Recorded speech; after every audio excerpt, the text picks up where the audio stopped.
Welcome back, Coaster fans, and today I'll be giving my full in-depth review on Monium, the new for 2020 B&M Hyper Coaster at Hershey Park.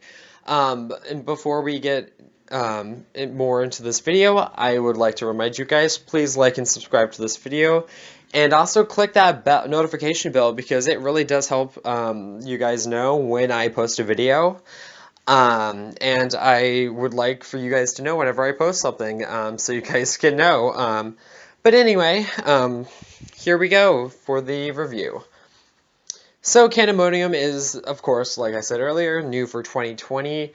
It's a B&M Hyper Coaster, and it's also in a new themed area called Hershey's Chocolate Town, which is at the front of the park.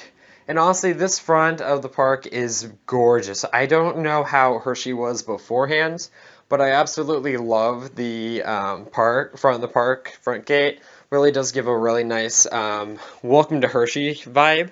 Also, on top of that, you have the Hershey Chocolate Fountain, which Monium runs past and around.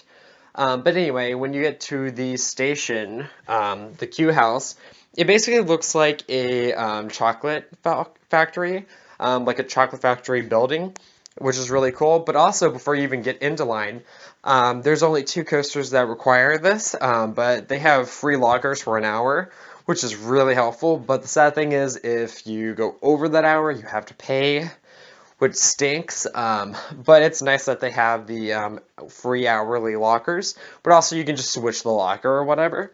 So that's really nice. I really do like that, but that's only for Monium and Sky Rush, which is kind of funny how they only have it for the 2 hyper coasters. I'm not 100% sure on Stormrunner because Stormrunner was closed, but I do know that those 2 coasters require a locker.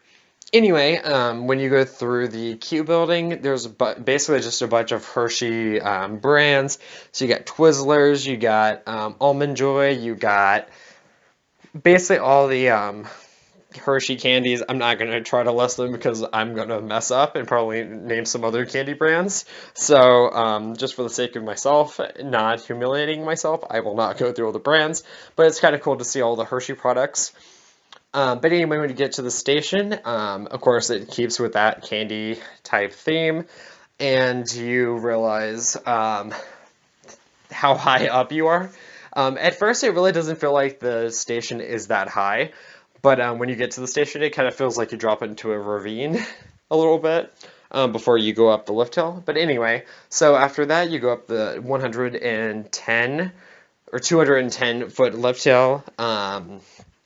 After that, you do a Camelback hill, which gives some pretty good airtime in the back.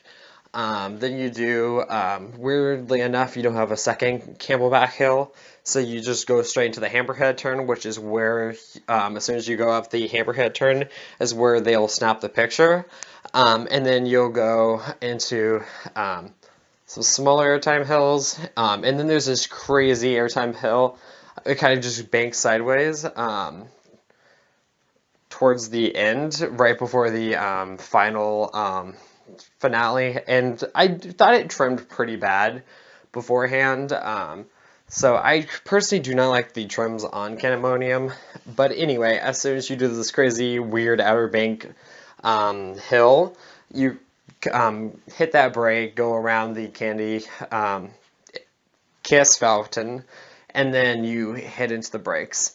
Out of all the B&Ms I've ridden, this is definitely not one of my favorite ones. I feel like it's a weaker B&M Hyper. It's along the lines of Apollo's Chariot at Busch Gardens Williamsburg. I don't think it's as good as Mako or Diamondback or Nitro. Those are definitely superior B&M Hyper coasters. But for what it does for Hershey Park, I feel like it's a really, really good ride. It's something that Hershey definitely needed.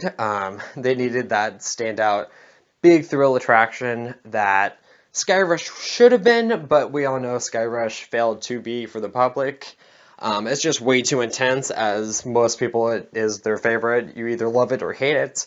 I just happen to love Sky Rush. But anyway, Monium is a really fun ride, very smooth.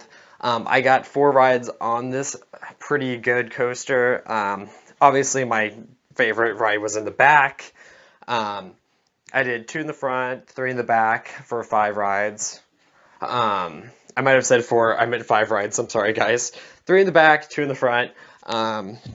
So anyway, I prefer the back a lot more than my front row rides, but the front does give some pretty good views.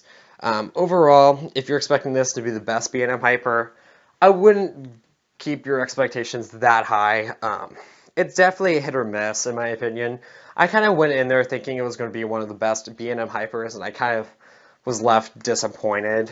And I really, really wanted to love Monium, but I really just came off kind of disappointed, not gonna lie. I mean, you can't go wrong with the B&M Hyper, but with Goliath at Six Flags Over Georgia and Nitro and Diamondback and Mako, it's kind of hard to combat all those hyper coasters and try to beat them out. But anyway, I do think it's a great fit for Hershey Park. Out of 10, I would probably give it about a 8. I wouldn't say it's my favorite, but I wouldn't say I hate it either. But anyway, what's your guys' thoughts on this pretty good 2020 B&M Hyper Coaster? Leave a like, leave a comment, and we'll see you guys out in the queues.